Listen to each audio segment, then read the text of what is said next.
সুৎখর ইউনূসের কথা শুনে লাফাচ্ছে আর ওই জামাতের ওরা কয়দিন আছে জি আপা। সামনের 1 মাস থেকে কিনা দেখো। আমি তো আছি, তোমরা কেমন আছো?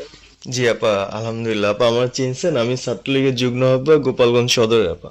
হ্যালো হ্যাঁ, আপা, আপনাকে খুব মিস করতেছি আপা। দেশের অবস্থা তো খুবই বলো।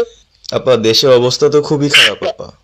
আমাদের খুবই খারাপ, সবার উপরে শুরু করছে এখন খুন করা।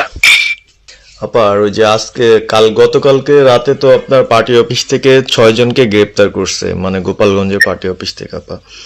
আপনি নিউজ জানেন কিনা আপা? আমরা তো বাড়িতে ঘুমাইতে পারতেছি না আপা। এটা প্রশাসন খুব মানে খারাপ করতেছে, যৌথ বাহিনী অভিযান করতেছে আপা, এই অবস্থা। হ্যাঁ, ওখানে তো একজন শিবির আর একজন হলো ছাত্র দল, তাদেরকে বসাইছে এখন গোপালগঞ্জে।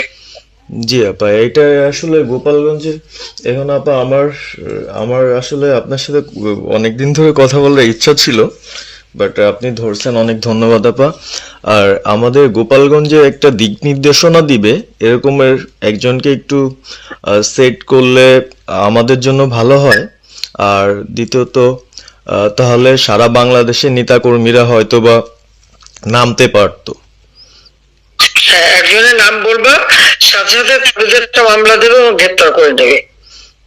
ও, তাহলে তো ওইটা আসলে, তাহলে তো সেটাও তো আসলে, তাহলে আমাদের কোন দিকে যে যাব আপা আসলে? না, নিজেদেরই করতে হবে, যে জায়গায় যার অবস্থান থেকে কাজ করতে হবে। আপা, আমার ইউনিয়ন হলো বুড়াশি ইউনিয়ন। এই যে আপনি যে নৌকায় করে চলতেন, মানে যে রাস্তা দিয়ে যেতেন। হ্যাঁ, আমি চিনি। জি আপা। তো যার যার এলাকা নিয়ে সে কাজ করতে হবে, আর সবাইকে সাবধান করতে হবে। আর এই গোপালগঞ্জ যাবো, যে গোপালগঞ্জ যখন হাত দিচ্ছে, জি তো আপা। গোপালগঞ্জে যে হাত দেয় তার কিন্তু হাত পড়ে। জি আপা, জি আপা, জি জি তো গোপালগঞ্জে হাত দিলে এটা ভালো হবে না। জি আপা। আপা, আপনি ভালো আছেন তো আপা? আমি ভালো আছি, আমি ঠিক আছে। আমি এই যে কথা বলছি সারা বাংলাদেশে, কারণ তো কালকেই প্রজ্ঞাপন দিছে জি আপা। এনএসআই, র্যাব, ডিজিএফ সবাইকে রিপোর্ট, আইজিপি ডেকে নিউজ বলে দিছে, মানে আওয়ামী লীগ, আওয়ামী লীগের সাবেক এমপি, বর্তমান এমপি আর ভবিষ্যতে এমপি হতে পারে, জি আপা। তারা তাদের আত্মীয় স্বজন, আত্মীয় স্বজন, জি আপা। প্লাস যারা কাউন্সিলর, মেম্বার, তারপরে মেয়র, যে যেখানে আছে, এবং তাদের আত্মীয় স্বজন সবাইকে অ্যারেস্ট করতে বলছে। তোমরা কত করবে সেটাই তো কথা। হ্যাঁ আপা, এখন আমি কত করবে? আমি কালকে আমাদের ইউনিয়নের চেয়ারম্যান, আপনি চিনেন কি না জানি না, এম ননি আহমেদ ননি, উনার সঙ্গে একটা মিটিং করলাম, কথা হয়েছে অনেকক্ষণই। তো উনি দিক নির্দেশনা দিল এবং কালকেই যাওয়ার কথা ছিল আমাদের একটা মিছিল নিয়ে, বুড়াশি ইউনিয়নের যারা ছাত্রলীগ করে কর্মী যারা আছে এদের নিয়ে আমরা একটা মিছিল নিয়ে যাওয়ার কথা ছিল। কিন্তু তার ভিতরই, মানে সন্ধ্যার পরে 7টায় প্রোগ্রামটা ছিল, তার ভিতরে নিউজ আসলো যে যৌথ বাহিনীর অভিযান চলবে। তো আমরা গেলাম না, ওনারা যারা গেছিল যাওয়ার পরে আপনার অ্যারেস্ট করলো। আর ওই যে পিছন দিয়ে যে গেটটা আছে না আপা, ওই গেট দিয়ে হয়তো বা 4-5 জন ধরেন যে চলে গেছিল বাইরে, এই অবস্থা। আর আমাদের যারা আসলে আমরা দলকে ভালোবাসি, আপনাকে ভালোবাসি, সংগঠনটাকে সুন্দরভাবে সচ্ছল রাখার চেষ্টা করতেছি, এদের খুব ডিস্টার্ব করতেছে খুবই। আপনার যেদিন জন্মদিন ছিল ওই দিন আমরা আমাদের ছোট ভাইদের দিয়ে বঙ্গবন্ধু কলেজের ওদের দিয়ে আপনার অনুষ্ঠানটা ওরা করতেছিল, কেক কাটছিল, এর ভিতরে ওসি নিজে এসে ওদের কলার ধরলো। মানে খুব অ্যাক্টিভ যে 4-5 জন ছেলে আছে, হিমেল, তারপর বাপ্পি, রেয়াজ, সাকিব, তারপরে সাব্বির, এরা বঙ্গবন্ধু কলেজে আসলে আমি ব্যক্তিগতভাবে যতটুক না করতে পারতেছি ওরা ততটুক করতেছে। এবং আমরা একটা মশাল মিছিলও করলাম সেদিনও আপনার আর্মি আমাদের পরবর্তীতে ওদের বাসায় যে ঝামেলা করলো, আমি একদম সামনে ছিলাম। আমি আপনার ওই ছবিটা পাঠাইছি, আপনি দেখছেন হয়তোবা। আর প্রত্যেকটা মিছিল মিটিং ইনশাল্লাহ আপা থাকি, কিন্তু এলাকার এমন একটা পরিস্থিতি সৃষ্টি হচ্ছে, সেটা হলো আপনার 75 পরবর্তীতে যেভাবে মানুষজন ভয় পাচ্ছিল সেই জিনিসটা আপা সবাই করতে চাচ্ছে। মানে জোর করে আসো আমাদের দলে যোগ দাও, মানে দোকানে বসলে, চার দোকানে বসলে অনেক কিছু শোনা যায়, অনেক কিছু বোঝা যায়, কিন্তু এখন আমাদের দরকার সারা বাংলাদেশে, মানে আমার ক্ষুদ্র জ্ঞান থেকে বলতেছি, সারা বাংলাদেশে যে একটা সংগঠনটা চালাবে, আপনি সভাপতি থাকবেন এবং ভারপ্রাপ্ত যদি কাউকে কোনো দেওয়া যায় যাকে ভালো মনে করেন, তাহলে আমাদের সারা 64 জেলা। জি আপা, দাঁড়াও, এত পাকা কথা এখন বলার সময় না। সরি আপা। এখন যার নাম দেব তাকে সবাই আগে অ্যারেস্ট করবে, আর তার নামে সবাই আগে মামলা দেবে। জি আপা। আপা আমাদের মাঝে মাঝে ওই যে প্রেস, মানে কালকে যে প্রেসটা দিচ্ছে এটা আমি সুন্দর পড়ছি, অনেক ভালো লাগছে এবং আমি আমার ফেসবুকে ছাড়ছি। হ্যাঁ, ওটা আমি নিজে দেখে দিছি, আমি কারেকশন করে দিছি এবং আমাদের ফেসবুক ওটা দেওয়া হচ্ছে, ওইভাবেই যাবে।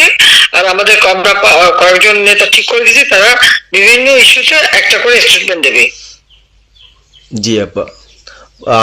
আমার অনেক, তুমি নাম দিতে বলো, হ্যাঁ শেখ সালিমের নাম দিয়ে দাও, সে চালাক। না উনি কিভাবে, উনি তো মানে আমাদের কে চালাবে? আমাদের কে চালাবে? আপনি যারে বলবেন। আমি যারে বললে তো হবে না, তোমাদের এই যে বাস্তবতা বুঝতে চাও না কেন? জি আপা। এখনই যার নাম দেবো তখনই সে অ্যারেস্ট হবে। তাহলে আপনি, সাজার খান, জি হ্যাঁ সাজার খান নামছে, সরকার তাকে অ্যারেস্ট করছে। জি আপা। বসে বসে মানে কার কাছ থেকে কি পাকা কথা শুনবো বলে তো লাভ নাই। জি আপা। এদের নর্মাল, আমাদের তো নর্মাল রাজনীতি করতে দেবে না। জি আপা। ওই ওসি যে ওসিতে কলার ধরছে, ওসিদের নাম কি, ওসির বাড়ি কোথায়, সেটা খোঁজ করে বার করো, আমায় পাঠাও। ঠিক আছে আপা, আমার আপা যদি সুযোগ থাকে আপা, আমি আজকেই আপনাকে ওই বিস্তারিত পাঠাচ্ছি, উনি কত সালে ঢুকছে সবকিছু পাঠাচ্ছি আপা আপনাকে। সবকিছু দাও, বললো যে 1 মাঘের শীত যায় না। ঠিক আছে আপা। 15 বছর দেশ বেতন ভাতা বাড়াইছি, রেশন বাড়াইছি, এই পুলিশের সবকিছু করে দিছি। জি আপা। আর্মিদের করে দিছি। জি এই আপা। বছর যে কজন সব আমার বছর পাওয়া। জি আপা। আর এখন একেবারে ওই সুদখোর ইউনূসের কথা শুনে লাফাচ্ছে, আর ওই জামাতের ওরা কয়দিন আছে, জি আপা। সামনের 1 মাস থেকে কিনা দেখো। জি আপা। জি আপা, দোয়া করেন আপা, আর আমি আপনাকে 1 মাস আগে কিনা দেখো, তখনই আপনারা যারা বেশি বাড়াবাড়ি করেন কোথায় যাবেন সেটা বুঝে নিয়েন। জি আর এই তালিকা সব করে রাখো আপা। আর যারা যে ঘর বাড়ি ভাঙা পোড়ানো, তাদেরকেও হিসাবটা নাম রাখো, এবার যেন ভুল না হয়, পরে এর চাচা, ওর মামা, ওর শ্বশুর, ওর শাশুড়ি, এইগুলি যেন না হয়। আপা। এবার গুইলে গুইলে গুইলে গুইলে হিসাব নেওয়া হবে। জি আপা। জি আপা। আমি গত 2001 কিচ্ছু বলিনি, আমি 2009 সরকার এসেও আমি ওসব কাউকে কিছু বলিনি, আমি দেশের উন্নয়ন করছি। আল্লাহ এরপরে যদি আল্লাহ যদি সুযোগ দেয়, তার আগে যারা আমার নেতা কর্মীকে হাত দিচ্ছে, কোপায় কোপায় ছাত্রলীগে মারতেছে, প্রত্যেকের এক একটা শিক্ষা আমি দিয়ে ছাড়বো। আর আমি যেটা বলি আমি তা করি।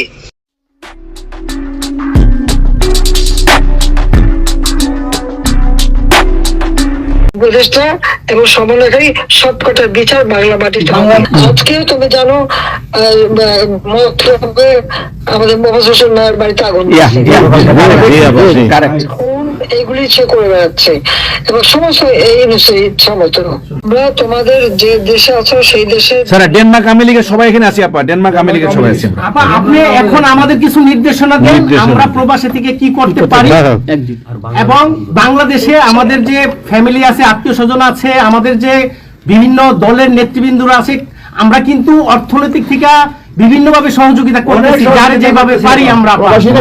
বাকিটা আপা আপনি নির্দেশনা দেন, আপনার নির্দেশনা মতো আমরা কাজ করব বাংলাদেশে এবং প্রবাসে। তোমাদের যেটা করতে হবে, একটা হচ্ছে তোমরা যে দেশে আছো সেই দেশের আইন কানুন মেনে ইউরোপীয় ইউনিয়নে যেখানে তোমার ওখানকার পার্লামেন্টে যেখানে আছো সব জায়গায় এই জনমত তৈরি করতে হবে। সন্ত্রাসের রাষ্ট্রে পরিণত করছে, মানুষ খুন করছে, আজকে খুন করছে। কাজে তোমরা এই বিষয়গুলি তোলো, আর আত্মীয় স্বজন, বন্ধু বান্ধব, পরিচিত যারা আছে খুবই কষ্ট আছে, তাদেরকে সাহায্য করো। মামলা দিয়ে দিয়ে আমাদের নেতা কর্মীদের চরম হয়রানি করে যাচ্ছে, তাদেরকে সহযোগিতা করা, এই যে আইনজীবী ঠিক করা, এবং আন্তর্জাতিক ভাবে কিভাবে মানে এদেরকে সব জন্মার চেষ্টা করা এবং সরকার যে অপকর্মগুলি করছে সেগুলি তুলে ধরা, এই কাজগুলো তোমাদের এখন আমরা করতে করবো। হবে। আপা একটা জিনিস একটু সন্দেহ লাগতেছে আপা, তাদের সাথে তোমরা থাকবা, কাজ করবা, আর দেশের ভিতরেও মানুষকে যে এই সরকারকে না তাড়ালে দেশের মানুষের মুক্তি দেয়, যে এরা জঙ্গিদের সাথে হাত মিলিয়ে এই নিউজ, যাকে সবচেয়ে বেশি সুবিধা আমি দিচ্ছি, গ্রামীণ ব্যাংকে 400 কোটি টাকা আমি দিয়েছিলাম যখন 96 সালে সরকারে ছিলাম, ব্যাংকটা বসে যাচ্ছিল। আমাদের অপরাধটা কি ছিল? কারণ ইউনুসের কথায় তারা এই হত্যাকাণ্ড চালিয়েছে এবং সেটা তারা বলছে। 15 জুলাই থেকে পরে এই পর্যন্ত যত হত্যাকাণ্ড হচ্ছে, অগ্নিসংযোগ, সবকিছু তা ইউনুসের নির্দেশেই এই এত বুকে মায়ের কোল খালি হয়েছে, এত পুলিশ মারা গেছে, আর সব থেকে মারা গেছে তো আওয়ামী লীগের নেতা কর্মী। শুধুমাত্র ক্ষমতা লোভে এই লোকটা এইভাবে তার ম্যাটিকুলাসলি ডিজাইন করা অর্থাৎ সুপরিকল্পিত একটা প্ল্যান করে এই হত্যাকাণ্ড ঘটিয়ে সে সংবিধান লঙ্ঘন করে অবৈধভাবে ক্ষমতায় বসে আছে। এখন উনি নাকি আমাদের বিচার করবেন। সে নিজেই খুনি, ইউনুস নিজে খুনি, তার সমন্বয়করা খুনি।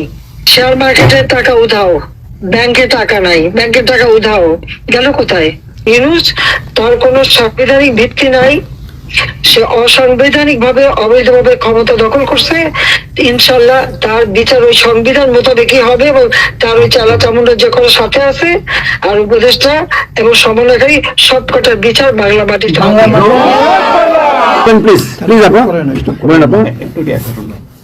আমি যে কথাগুলি বলি রাখো, তোমরা রেকর্ড করে রাখো, তোমরা প্রচার করো, আমার আপত্তি নেই।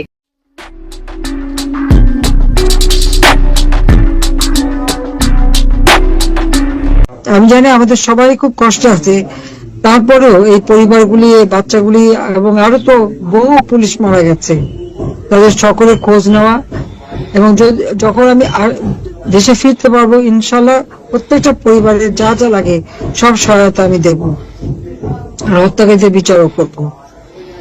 ওই জন্যই বোধহয় আল্লাহ বাঁচিয়ে রেখেছে আমাকে, সেটাই আমি মনে করি।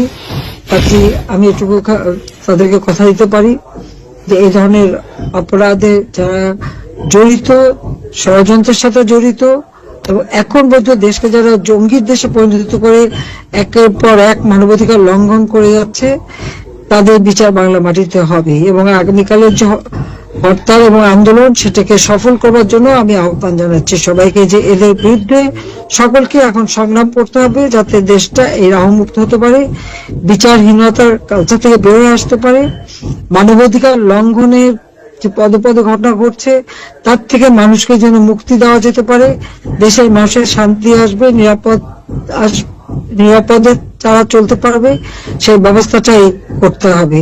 এবং এটা এই সরকারকে দেওয়া হবে না, কারণ যে ক্ষমতায় যে বলে যে দেশ চালানোর আমার কোনো অভিজ্ঞতাই নাই, তো তাকে দিয়ে দেশ কিভাবে চলবে?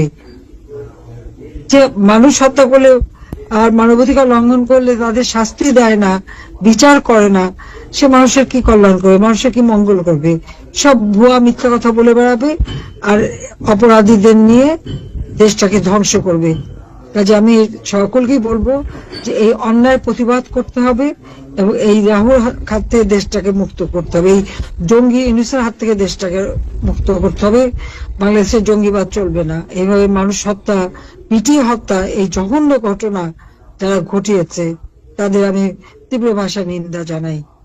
আর আল্লাহ রাব্বুল আলামিনের কাছেও দোয়া করি যে যারা এইসব ধরনের জঘন্য ঘটনা ঘটিয়েছে তাদের জন্য বিচার হয়। সবাই ভালো থাকেন, সুস্থ থাকেন। জয় বাংলা, জয় বঙ্গবন্ধু।